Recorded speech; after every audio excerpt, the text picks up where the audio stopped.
Hello प्यारे बच्चों, कैसे हो आप सब। मैं एक बार फिर से आपका अपने यूट्यूब चैनल में तहे दिल से स्वागत करता हूँ। जल्दी से फटाक से उठ जाए, क्लास को कर दिए लाइक और शेयर।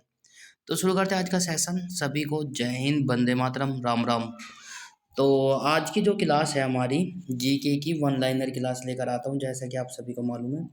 तो आज की क्लास में हमने पंचवर्षीय योजना से संबंधित, क्रांति से संबंधित, मतलब कि जैसे कि मत्स्य क्रांति होगी, श्वेत क्रांति, नीली क्रांति, ये ऐसा क्वेश्चन अक्सर एग्जाम में देखने को मिलता है। अर्थव्यवस्था और आपके बजट से संबंधित जितने भी क्वेश्चन है, पहला बजट कब किया गया था पास, किसके द्वारा किया गया था, और मैं आपको बता दूं कि किस समिति के अंतर्गत किया गया था। तो पंचवर्षीय योजना, बजट से संबंधित और अर्थव्यवस्था के सब कुछ महत्वपूर्ण क्वेश्चन लेकर आया हूँ। तो जल्दी से सभी साथी जल्दी से जुड़ जाइए, फटाक से क्लास को कर दिए लाइक और शेयर।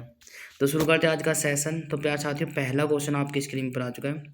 श्वेत क्रांति, श्वेत क्रांति किससे संबंधित है? तो जल्दी से कमेंट करें और बताइए। तो प्यार साथियों, आपकी स्क्रीन पर आ चुका है श्वेत क्रांति किससे संबंधित है। आंसर आपकी स्क्रीन पर आ चुका है साथियों, दुग्ध उत्पादन। ठीक है, भारत का दूध उत्पादन में कौन सा स्थान है विश्व में, तो वो आप लोगों को बताना है। शायद मैंने कल की क्लास में आपको बताया हुआ है, यदि आपने कल की क्लास ली होगी तो। राइट। तो प्यार साथियों, इसी के साथ नेक्स्ट क्वेश्चन में चलते हैं। क्वेश्चन नंबर नेक्स्ट आपकी स्क्रीन पर है साथियों, पीली क्रांति किससे संबंधित है। बिल्कुल, बहुत ही अच्छे क्वेश्चन है। एक क्वेश्चन पक्का आपसे पूछा जाएगा, चाहे एग्जाम आपका यूपी पुलिस का हो, चाहे आरओ का हो, चाहे एआरओ का हो, चाहे दिल्ली पुलिस का हो, चाहे SSC, LTC, MTS, CHSL, CPO, CGL. तो ऐसे क्वेश्चन अक्सर एग्जाम में बनते ही है। बीएसएफ, रेलवे और आईटीबीपी टेक्निकल में भी जीके यदि पूछी जाएगी तो आपको मिलेगा, बनेगा ही बनेगा। पीली क्रांति किससे संबंधित है, जल्दी से बताएं फटाक से। बिल्कुल, तो प्यार साथियों, पीली क्रांति जो है किससे संबंधित है, तो तिलहन उत्पादन से। ठीक है, पीली क्रांति। सफेद क्रांति जो है, श्वेत क्रांति किससे संबंधित है, दूध उत्पादन से। और पीली क्रांति जो है वो है तिलहन से। क्वेश्चन नंबर नेक्स्ट आपकी स्क्रीन पर है साथियों। इससे पहली क्लास में शायद इससे हमने 2-3 दिन पहले क्लास आपके ली थी। तो ये हमारी 36वीं या 36वीं क्लास है। 33वीं क्लास में हमने जो है आपको बताया था कि छठी पंचवर्षीय योजना कब से कब तक दी गई। तो प्यार साथियों, अवकाश कौन से काल का रहा था, ठीक है, तो वो आप लोगों को बताना है। मैंने ये दी हुई थी 5वीं तक की। तो छठी पंचवर्षीय योजना यदि बात करें तो कब से कब तक का थी, तो 1980 तक थी। ठीक है, छठी पंचवर्षीय योजना कब समाप्त की गई, तो बच्चों छठी पंचवर्षीय योजना 1980 में की गई। राइट। इसी के साथ क्वेश्चन नंबर नेक्स्ट आपकी स्क्रीन पर आ चुका साथियों। क्वेश्चन नंबर नेक्स्ट क्या कहता है, जल्दी से देखें फटाक से। जनता पार्टी सरकार द्वारा पेश छठी योजना को किस सरकार ने समय से पहले ही समाप्त कर दिया था। ठीक है, जनता पार्टी सरकार द्वारा पेश छठी योजना को किस सरकार ने समय से पहले ही समाप्त कर दिया था, कमेंट बॉक्स में कमेंट करें। शुरू की थी जनता पार्टी सरकार ने, और किस पार्टी ने समाप्त कर दिया था, तो प्यार साथियों आंसर आपकी स्क्रीन पर आ चुका, कांग्रेस सरकार ने इसको समय से पहले ही समाप्त कर दिया था। इसी के साथ क्वेश्चन नंबर नेक्स्ट आपकी स्क्रीन पर आ चुका साथियों। कांग्रेस सरकार द्वारा लागू छठी पंचवर्षीय योजना की अवधि क्या निश्चित की गई थी। कांग्रेस सरकार द्वारा लागू छठी पंचवर्षीय योजना की अवधि क्या निश्चित की गई थी, जल्दी से बताएं फटाक से। तो प्यारे बच्चों जल्दी से कमेंट करो और बताइए। इसी के साथ आंसर आपकी स्क्रीन पर है, आंसर आपकी स्क्रीन पर है। छठी पंचवर्षीय योजना में 1980 से 1985 राइट अवधि तय की गई थी। बात करते हैं क्वेश्चन नंबर नेक्स्ट आपकी स्क्रीन पर आ चुका है साथियों। आप सभी का तहे दिल से स्वागत करते हैं।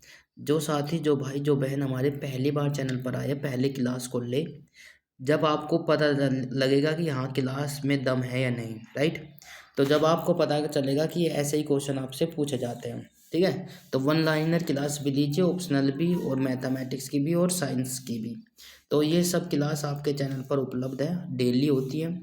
सुबह 10 बजे जो होती है जीके की वन लाइनर क्लास होती है, 12 बजे जो होती है जीके की होती है। ठीक है, बेसिक जीके है, उसमें साइंस के भी क्वेश्चन होते हैं और जीके के भी। बात करते हैं फिर 5 बजे की, 5 बजे MCQs क्लास होती है और रात को 8 बजे होती है मैथ की क्लास। तो छठी पंचवर्षीय योजना में किस प्रकार का पर विशेष बल दिया गया, किस पर विशेष बल दिया गया था छठी पंचवर्षीय योजना में?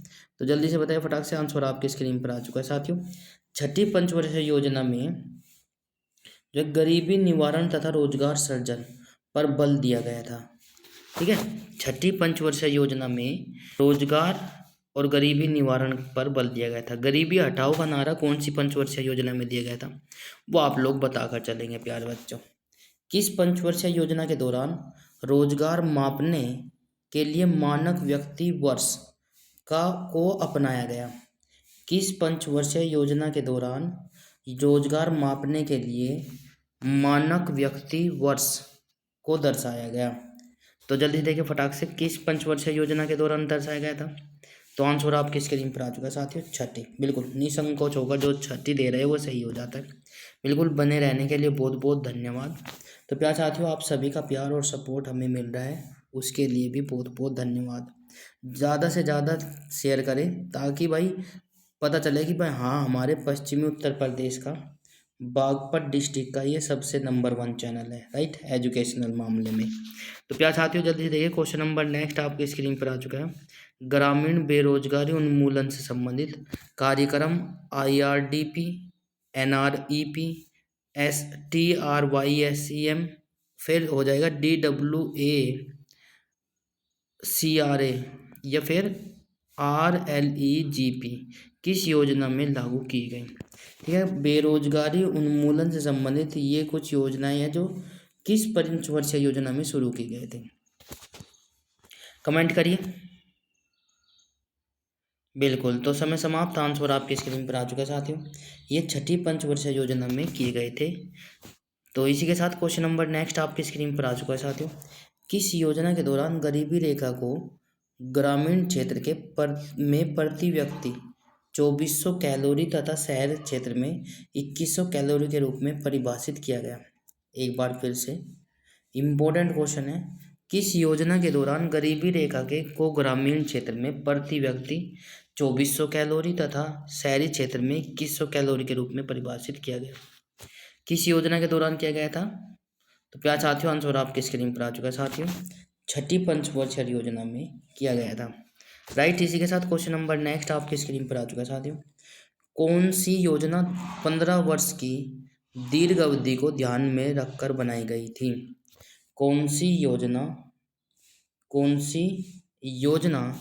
15 वर्ष की दीर्घ अवधि को ध्यान में रखकर बनाई गई थी?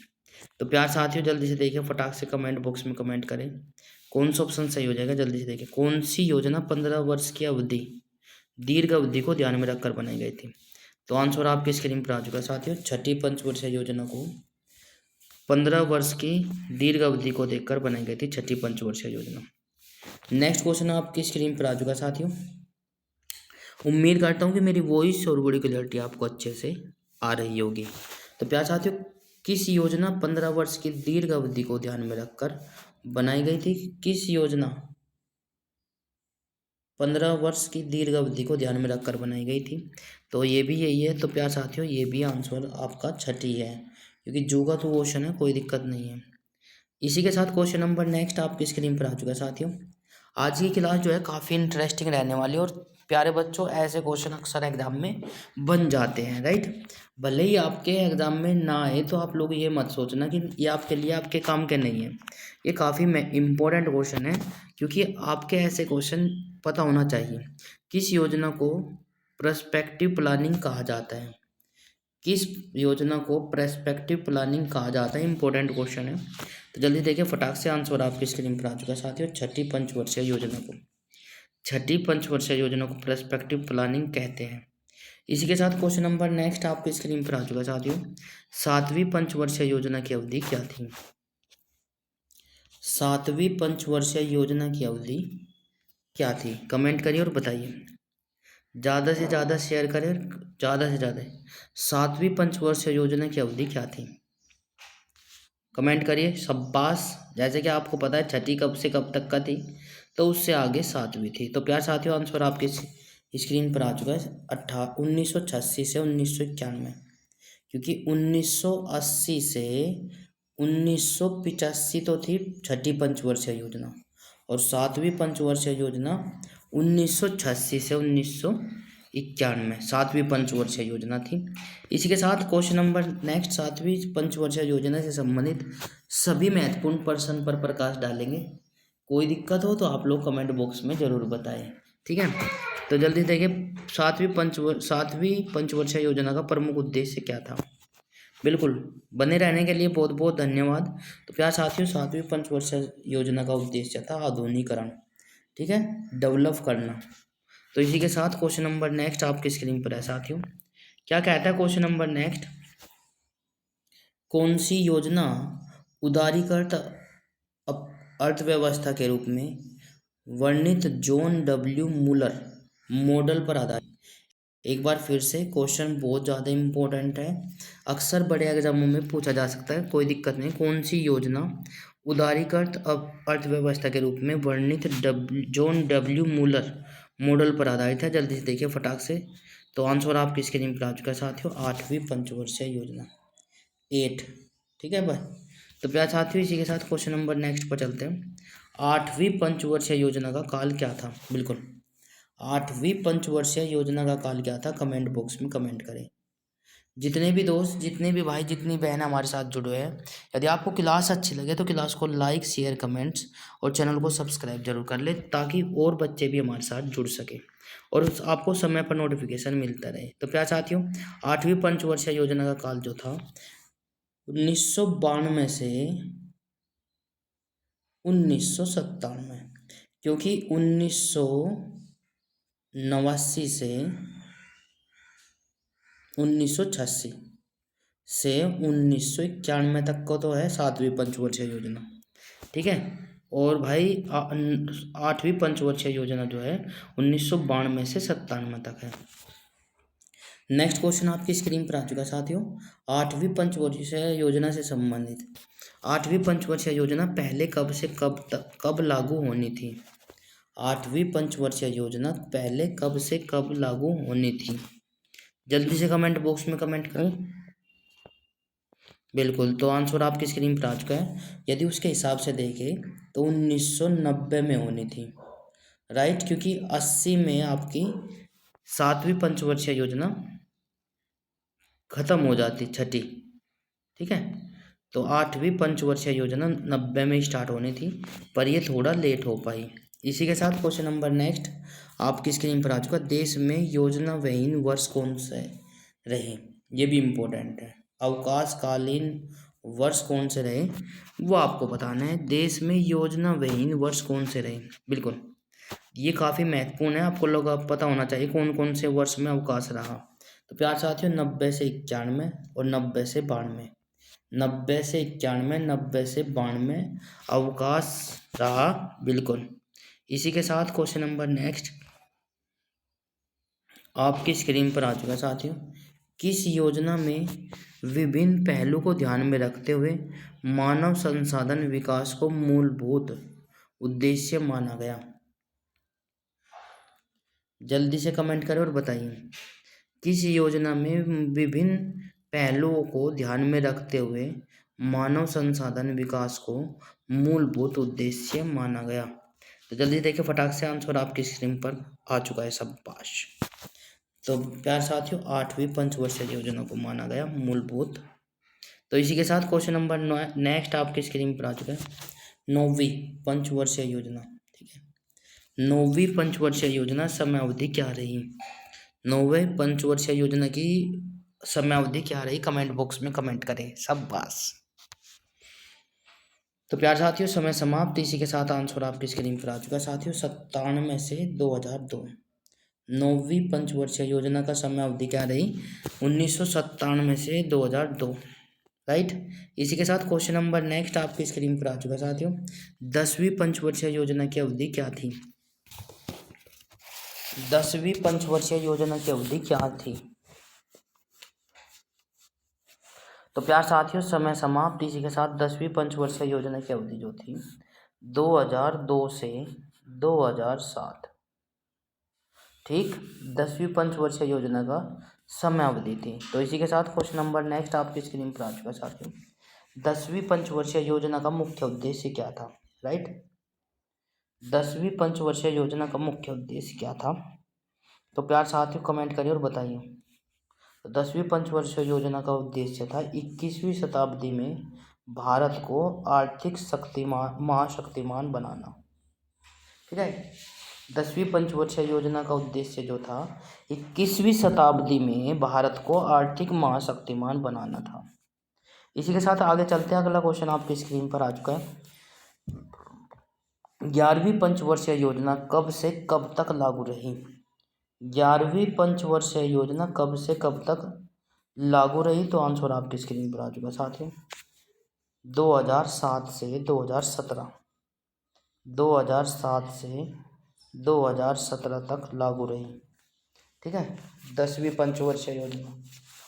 तो प्यार साथियों 11वीं पंचवर्षीय योजना 2007 से 2017, राइट। तो प्यार साथियों इसी के साथ क्वेश्चन नंबर नेक्स्ट आपकी स्क्रीन पर आ चुका है। क्वेश्चन नंबर नेक्स्ट क्या कहता है? राष्ट्रीय विकास परिषद एनडीसी, राष्ट्रीय विकास परिषद एनडीसी की 57वीं बैठक में 12वीं पंचवर्षीय योजना को अंतिम मंजूरी कब दी गई? जल्दी से बताएं, फटाक से कमेंट बॉक्स में कमेंट करें। ठीक है, राष्ट्रीय विकास परिषद की 57वीं बैठक में 12वीं पंचवर्षीय योजना को अंतिम मंजूरी कब दी गई? तो जल्दी देखिए, फटाक से कमेंट करें। बिल्कुल, तो प्यार साथियों इसी के साथ आंसर आपकी स्क्रीन पर आ चुका है। बिल्कुल 26 दिसंबर 2012 को, 26 दिसंबर 2012 को मंजूरी दी गई थी। क्वेश्चन नंबर नेक्स्ट आपकी स्क्रीन पर आ चुका है साथियों। आधुनिक भारत में बजट की परंपरा की शुरुआत करने का श्रेय किसे दिया जाता है? किसे दिया जाता है? बिल्कुल, बजट जो है, बजट शुरू करने का जो परंपरा शुरू की गई उसकी शुरुआत का श्रेय किसे दिया जाता है? जल्दी से बताइए। बिल्कुल, बहुत अच्छे अच्छे प्रश्न लेकर आया हूँ। तो प्यार साथियों 5000 क्वेश्चनों को कलेक्शन लेकर आया हूँ। ठीक है, तो आप लोग बने रहने के लिए बहुत बहुत धन्यवाद। इसी के साथ आंसर आपकी स्क्रीन पर आ चुका है। आधुनिक भारत में बजट की परंपरा की जो शुरुआत करने का श्रेय जाता है वो विल्सन को जाता है। जेम्स विल्सन को जाता है बजट परंपरा को शुरू करने का श्रेय। क्वेश्चन नंबर नेक्स्ट आपकी स्क्रीन पर आ चुका है। 1921 ईस्वी में किस समिति की रिपोर्ट के आधार पर सामान्य बजट से रेलवे बजट को अलग कर दिया गया? 1921 ईस्वी में किस समिति की रिपोर्ट के आधार पर सामान्य बजट को से रेलवे बजट को अलग कर दिया गया? तो जल्दी से बताइए, फटाक से कमेंट करिए। तो प्यार साथियों किस समिति ने किया था? तो आंसर आपकी स्क्रीन पर आ चुका है साथियों। अकबर्ट समिति ने सामान्य बजट से रेल बजट को अलग कर दिया गया था, राइट, 1921 ईस्वी में। तो प्यार साथियों क्वेश्चन नंबर नेक्स्ट आपकी स्क्रीन पर आ चुका है साथियों। अविभाजित भारत का पहला बजट, अविभाजित भारत का पहला बजट 1996 में किसने प्रस्तुत किया? बिल्कुल, अविभाजित, जब तक कि भारत जो है विभाजित नहीं हुआ था, डिवाइड नहीं हुआ था, तो अविभाजित भारत का पहला बजट 1946 में किसने प्रस्तुत किया? तो कमेंट करिए। तो बिल्कुल आंसर आपकी स्क्रीन पर आ चुका है साथियों। आर के षणमुखम शेट्टी, आर के षणमुखम शेट्टी ने किया था, राइट। तो प्यार साथियों क्वेश्चन नंबर नेक्स्ट आपकी स्क्रीन पर आ चुका है। स्वतंत्र भारत का पहला बजट कब प्रस्तुत किया गया? स्वतंत्र होने के बाद पहला बजट कब पेश किया गया? उम्मीद करता हूँ प्यारे साथियों मेरी वॉइस और वीडियो क्लैरिटी आपको अच्छे से आ रही होगी। आप सभी का प्यार और दुआएं और बड़ों का आशीर्वाद हमें जो है बहुत ही अच्छे से मिल रहा है। तो मैं चाहता हूँ कि आगे भी इस प्रकार से मिलता रहे और आप भी स्वस्थ और मस्त रहे। तो प्यार साथियों स्वतंत्र भारत का पहला बजट जो हुआ था वह 26 नवंबर 1947 को हुआ था। 26 नवंबर 1947 को, ठीक है, 26 नवंबर 1947 को स्वतंत्र भारत का पहला बजट प्रस्तुत किया गया था 26 नवंबर 1947 को। तो प्यारे साथियों क्वेश्चन नंबर नेक्स्ट आपकी स्क्रीन पर आ चुका है। स्वतंत्र भारत का पहला बजट किसने प्रस्तुत किया? ये भी आपसे इम्पोर्टेंट है भाई, ये भी पूछा जा सकता है। स्वतंत्र भारत का पहला बजट किसने पास किया या किसने प्रस्तुत किया? तो जल्दी देखिए फटाक से। तो प्यार साथियों आंसर आपकी स्क्रीन पर आ चुका है। स्वतंत्र भारत का पहला बजट आर के षणमुखम शेट्टी ने किया था। आर के षणमुखम शेट्टी ने पास किया था। राइट। क्वेश्चन नंबर नेक्स्ट आपकी स्क्रीन पर आ चुका है। स्वतंत्र भारत का पहला पूर्णकालिक बजट कब प्रस्तुत किया गया? स्वतंत्र भारत का पहला पूर्णकालिक बजट कब प्रस्तुत किया गया?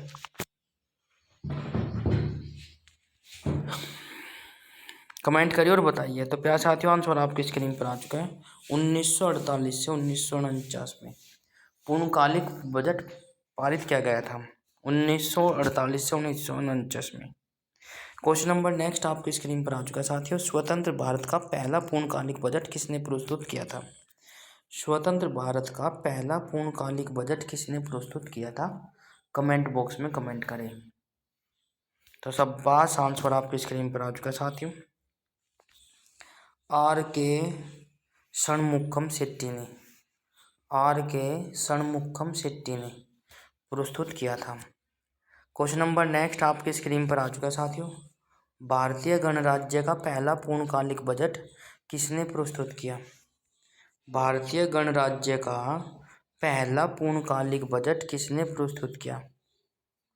देखो क्वेश्चन में जो है फेर बदलाव थोड़ा थोड़ा होता है, तो आपसे एकदम से क्वेश्चन जो है ऐसे पूछे जाएंगे और आप लोग जल्दबाजी में जो है क्वेश्चन डिफरेंस लगा देंगे आंसर, तो आप वहीं गलती कर बैठेंगे।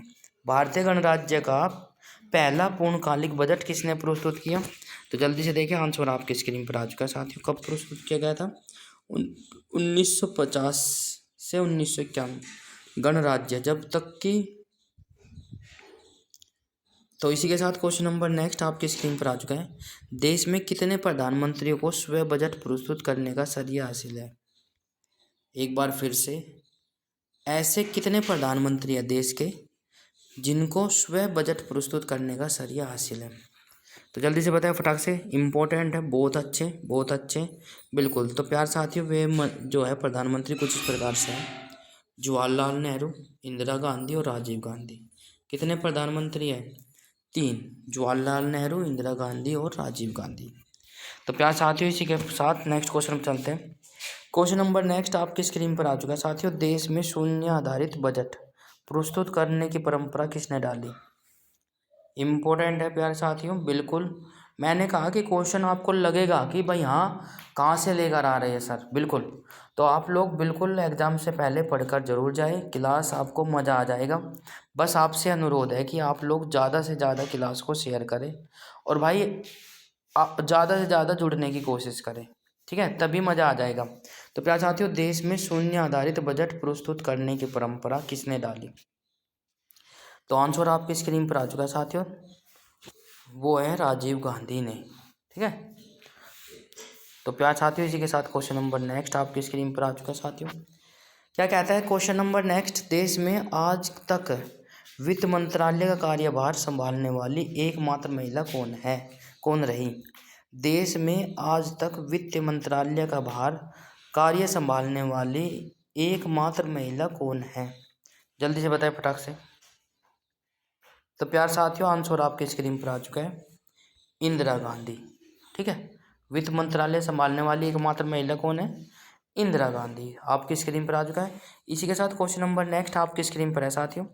ब्रिटिश पूर्व भारत में किस शासक ने घाटे के बजट को अपनाया था? ब्रिटिश पूर्व भारत में किस शासक ने घाटे के बजट को अपनाया था? जल्दी से करिए बिल्कुल। ब्रिटिश पूर्व भारत में किस शासक ने घाटे के बजट को अपनाया था? तो वो आंसर था मोहम्मद बिन तुगलक ने घाटे के बजट को अपनाया था, मोहम्मद बिन तुगलक, राइट। इसी के साथ क्वेश्चन नंबर नेक्स्ट आपकी स्क्रीन पर आ चुका साथियों। कार्य या परिमाण या लक्ष्यों की प्राप्ति के आधार पर सर्जित बजट क्या कहलाते हैं? कार्य, देखो कितने नाम है, कार्य, परिमाण या लक्ष्यों को प्राप्ति के आधार पर सर्जित बजट क्या कहलाता है? कमेंट करिए। तो आंसर आपके स्क्रीन पर आ चुका है साथियों, निष्पादन बजट कहलाता है। ठीक है, क्या कहलाता है? निष्पादन बजट। तो बजट से संबंधित यदि पहले क्वेश्चन आपके पूछे जाते हैं, इनसे बाहर नहीं आने वाले हैं, ये मेरा आपसे वादा है। ठीक है, और प्यार साथियों, करंट के आप लोग पढ़ ही रहे हैं तो बिल्कुल इनसे बाहर नहीं चपड़ेगा क्वेश्चन, बिल्कुल भी। नेक्स्ट क्वेश्चन आपकी स्क्रीन पर आ चुका है, पूंजीगत प्राप्तियों एवं पूंजीगत भुगतानों को किस बजट में सम्मिलित किया जाता है? जल्दी से बताएं फटाक से, क्या हो जाएगा? पूंजीगत प्राप्तियों एवं पूंजीगत भुगतानों को किस बजट में सम्मिलित किया गया है? जल्दी से बताएं। तो आंसर आपकी स्क्रीन पर आ चुका है साथियों, पूंजी बजट में, पूंजी बजट में शामिल किया गया है। क्वेश्चन नंबर नेक्स्ट आपकी स्क्रीन पर आ चुका है साथियों, किस बजट के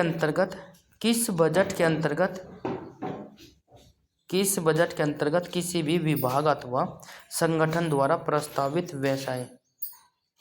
व्यय की प्रत्येक मद को बिल्कुल नई मद मान लिया जाता है? एक बार क्वेश्चन को दोबारा से रिपीट कर देता हूँ, किस बजट के अंतर्गत किसी भी विभाग अथवा संगठन द्वारा प्रस्तावित व्यय की प्रत्येक मद को बिल्कुल नई मद मान लिया जाता है? तो जल्दी से देखिए फटाक से। तो प्यार साथियों, आंसर आपकी स्क्रीन पर आ चुका है, शून्य आधारित बजट को। ठीक है, शून्य आधारित बजट को।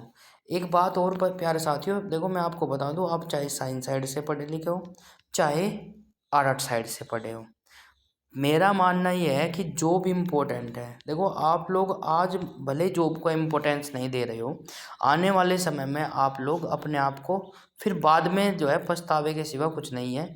तो आप लोग, मैं चाहता हूँ कि प्लीज़ थोड़ा सा समय अपने आप को दीजिए और अपने आप में इम्प्रूव कीजिए। राइट, यदि आपने अपने आप को समय दे दिया तो बाद में आपको पछतावा नहीं रहेगा और आप फिर कोई दिक्कत नहीं है, किसी भी तरीके से आप लोग वर्क कर सकते हो।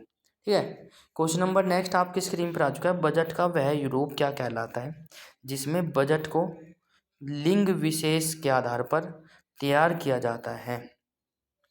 बजट का वह रूप क्या कहलाता है जिसमें बजट को लिंग विशेष के आधार पर प्रस्तुत या तैयार किया जाता है, या बजट में लिंग विशेष के लिए अलग से बजट या प्रावधान किया जाता है? जल्दी देखिए, बजट का वह रूप क्या कहलाता है जिसमें बजट को लिंग विशेष के आधार पर तैयार किया जाता है, या बजट में लिंग विशेष के लिए अलग से बजटीय प्रावधान किया गया जाता है? तो जल्दी देखिए फटाक से, क्या हो जाएगा? चार ऑप्शन आपके नीचे ना देकर सीधा सीधा आंसर दिया गया है, जेंडर बजट। क्या कहलाता है? Gender budget. राइट, तो प्यार साथियों, ये काफ़ी महत्वपूर्ण हो जाता है। इसी के साथ क्वेश्चन नंबर नेक्स्ट आपकी स्क्रीन पर आ चुका है, जिस कर की अदायगी उसी व्यक्ति द्वारा की जाती है जिस पर वह कानूनी रूप से लगाया जाता है, तो उसे क्या कहते हैं? बिल्कुल, तो प्यार साथियों एक बार फिर से, जिस कर की अदायगी उसी व्यक्ति द्वारा की जाती है जिस पर वह कानूनी रूप से लगाया जाता है, उसे क्या कहते हैं? कमेंट बॉक्स में कमेंट करें। बिल्कुल, बहुत अच्छे। तो आंसर आपकी स्क्रीन पर आ चुका है साथियों, प्रत्यक्ष कर। ठीक है, इसे वही दिएगा जो जिस पर लगाया जाता है। इसके साथ क्वेश्चन नंबर नेक्स्ट आपकी स्क्रीन पर आ चुका है, आयकर निगम कर, धन कर, संपदा कर और उपहार कर, व्यय कर और ब्याज कर किसी तरह का कर है? देखो मैं आपको बता दूं, आयकर, निगम कर, धन कर, संपदा कर, उपहार कर और व्यय कर और ब्याज कर, यह किस तरह के कर है, ये आपको बताने हैं। इम्पोर्टेंट है, आपको अलग अलग पूछे जा सकते हैं कि आयकर किस प्रकार का कर है, निगम कर किस प्रकार का कर है, धन कर किस प्रकार का है, संपदा, तो इनमें से कोई सा भी आपसे पूछा जा सकता है, तो आपको ध्यान में रखना है। तो आंसर आपकी स्क्रीन पर आ चुका है साथियों, प्रत्यक्ष कर। ये कैसे है? एक प्रकार के प्रत्यक्ष कर है। बहुत अच्छे, बिल्कुल। इसी के साथ क्वेश्चन नंबर नेक्स्ट आपकी स्क्रीन पर आ चुका है साथियों, सीमा शुल्क उत्पाद, सीमा शुल्क उत्पाद शुल्क, सीमा शुल्क, उत्पाद शुल्क, सेवा कर व केंद्रीय बिक्री कर किस तरह के कर है? जल्दी से बताएं फटाक से। बिल्कुल। तो प्यार साथियों कमेंट करिए और बताइए। इसी के साथ आंसर आपकी स्क्रीन पर आ चुका है साथियों। अप्रत्यक्ष कर है। कैसे है? अप्रत्यक्ष कर, इनडायरेक्ट। क्वेश्चन नंबर नेक्स्ट आपकी स्क्रीन पर है साथियों। किसी भी देश की घरेलू या भौगोलिक सीमा के अंतर्गत एक लेखा वर्ष में सभी उत्पादों या सामान्य निवासियों द्वारा गैर निवासियों द्वारा उत्पादित समस्त वस्तुएं एवं सेवाओं के बाजार मूल्य के योग को क्या कहते हैं? देखो क्वेश्चन जो है आपके इकोनॉमिक्स से संबंधित है, अर्थशास्त्र से संबंधित है। तो प्यार साथियों आपको ऐसे क्वेश्चन देखने को एग्जाम में मिलते ही मिलते हैं, एसएससी में खासकर। तो आप लोग एग्जाम से पहले पढ़कर जाए यदि आप लोग एसएससी की तैयारी कर रहे हैं तो, ठीक है ना। और वैसे सभी एग्जामों में पूछे जा सकते हैं, कोई एक सेपरेट एग्जाम में नहीं है। जिसमें भी जी के आती है तो वे आपसे पूछा जा सकता है। तो किसी भी देश की घरेलू या भौगोलिक सीमा के अंतर्गत एक लेखा वर्ष में सभी उत्पादों, सामान्य निवासियों तथा गैर निवासियों द्वारा उत्पादित समस्त वस्तुओं एवं सेवाओं के बाजार मूल्य के योग को क्या कहते हैं? तो आंसर आपकी स्क्रीन पर आ चुका है साथियों। सकल घरेलू उत्पाद, जीडीपी। यदि आप हमारी क्लास पर आए हैं तो जीडीपी की फुल फॉर्म आपको बतानी है। कई बार एग्जाम में पूछा गया है जीडीपी की फुल फॉर्म क्या है भाई। तो क्वेश्चन नंबर नेक्स्ट आपकी स्क्रीन पर आ चुका है। भारत की अर्थव्यवस्था कैसी है? भारत की अर्थव्यवस्था कैसी अर्थव्यवस्था है? कई बार पूछा गया है, ये भी इम्पोर्टेंट है। कमेंट करिए जब तक कि मैं आपसे आपके साथ मतलब कि कुछ भी बातें इधर उधर की पूछता रहता हूँ। तो आप लोग प्लीज़ कमेंट करने पर भी ध्यान दीजिए। भारत की अर्थव्यवस्था कैसी है, बिल्कुल लाइन लग चुकी है। तो प्यार साथियों मैं चाहता हूँ कि आप लोग कमेंट करें। तो भारत की अर्थव्यवस्था यदि बात करें, कैसी अर्थव्यवस्था है? मिश्रित अर्थव्यवस्था है। भारत की अर्थव्यवस्था कैसी अर्थव्यवस्था है? मिश्रित अर्थव्यवस्था है। शाबाश। इसी के साथ क्वेश्चन नंबर नेक्स्ट आपकी स्क्रीन पर है। मिश्रित अर्थव्यवस्था का क्या अर्थ है? मिश्रित अर्थव्यवस्था का क्या अर्थ है? जल्दी से कमेंट करिए और बताइए। तो प्यारे बच्चों मिश्रित अर्थव्यवस्था का क्या अर्थ है? कमेंट करिए। इसी के साथ आंसर आपकी स्क्रीन पर आ चुका है साथियों। मिश्रित अर्थव्यवस्था का अर्थ है सार्वजनिक एवं निजी क्षेत्रों का साथ साथ होना। सार्वजनिक मतलब कि सरकारी और प्राइवेट दोनों का साथ साथ होना, ये जो है मिश्रित अर्थव्यवस्था कहलाती है। राइट। इसी के साथ क्वेश्चन नंबर नेक्स्ट आपकी स्क्रीन पर आ चुका है। आर्थिक दृष्टि से भारत कैसा देश है? आर्थिक दृष्टि से भारत कैसा देश है? कमेंट करिए भाई जल्दी से फटाक से। बिल्कुल। तो आंसर आपकी स्क्रीन पर आ चुका है साथियों। भारत आर्थिक दृष्टि से विकासशील देश है। कैसा देश है? भारत एक विकासशील देश है, आपको पता होना चाहिए। बिल्कुल। क्वेश्चन नंबर नेक्स्ट आपकी स्क्रीन पर आ चुका है साथियों। भारतीय अर्थव्यवस्था में कौन कौन से क्षेत्र की हिस्सेदारी सकल राष्ट्रीय उत्पाद में सबसे अधिक है? भारतीय अर्थव्यवस्था में कौन से क्षेत्र की हिस्सेदारी सकल राष्ट्रीय उत्पाद में सबसे अधिक है? वह कौन सा क्षेत्र है जिसमें भारतीय अर्थव्यवस्था में काफ़ी मतलब कि वो करते हैं हेल्प? तो प्यार साथियों वो कौन सा है भाई? जल्दी से देखिए फटाक से। आंसर आपकी स्क्रीन पर आ चुका है। तृतीय अर्थव्यवस्था। तृतीय अर्थव्यवस्था किसे कहते हैं वो आप लोगों को बताना है। राइट। एक तो प्राथमिक होती है, एक द्वितीय और एक तृतीय। तो क्वेश्चन नंबर नेक्स्ट आपकी स्क्रीन पर आ चुका है। तृतीय अर्थव्यवस्था का भारत के सकल राष्ट्रीय उत्पाद में काफ़ी अधिक हुआ है। ठीक है। क्वेश्चन नंबर नेक्स्ट क्रय शक्ति क्षमता। क्रय शक्ति क्षमता purchasing power of parity PPP जिसको बोलते हैं। व्हाट इज पीपीपी आपसे पूछा जा सकता है फुल फॉर्म। यदि इकोनॉमिक्स में पूछा गया तो परचेजिंग पावर पैरिटी कहते हैं के आधार पर विश्व में भारतीय अर्थव्यवस्था का कौन सा स्थान है? ये पहली है, अब की वर्तमान की नहीं है। तो पहले 2011 की जनगणना के अनुसार है। क्रय शक्ति क्षमता के आधार पर विश्व में भारत अर्थव्यवस्था का कौन सा स्थान है? कमेंट करिए। तो प्यार साथियों भारत की अर्थव्यवस्था का कैकवा नंबर था? थर्ड। अब कौन से नंबर पर है वर्तमान में आप लोगों को बताना है। राइट। इसी के साथ क्वेश्चन नंबर नेक्स्ट आपकी स्क्रीन पर आ चुका है। भारत की कुल श्रम शक्ति का कितना भाग कृषि में लगा हुआ है? भारत की कुल श्रम शक्ति का कितना भाग कृषि में लगा हुआ है? इम्पोर्टेंट है। जितने भी आदमी वर्क करते हैं उसका कितने % भाग कृषि पर आश्रित है, ये इस प्रकार से भी आपसे पूछा जा सकता है। तो जल्दी से कमेंट करिए और बताइए। तो आंसर आपकी स्क्रीन पर आ चुका है साथियों, 52%। कितना लगा हुआ है? 52%, बिल्कुल। तो प्यार साथियों, आज की क्लास को कर रहे हैं यहीं पर समाप्त। क्लास कैसे लगी कमेंट बॉक्स में ज़रूर बताएं। यदि आपको क्लास अच्छी लगी है तो क्लास को लाइक शेयर और चैनल को सब्सक्राइब जरूर कर लें। बेल आइकन अवश्य प्रेस करें ताकि आपको समय पर नोटिफिकेशन मिलता रहे। तो आज की क्लास में इतना ही, मिलते हैं नेक्स्ट क्लास में कल इसी वक्त इसी समय। तो हंसते रहिए, मुस्कुराते रहिए और हमारे साथ पढ़ते रहिए, ठीक है। तो प्यार साथियों, आज की क्लास में इतना ही। जय हिंद, वंदे मातरम, राम राम भाइयों को।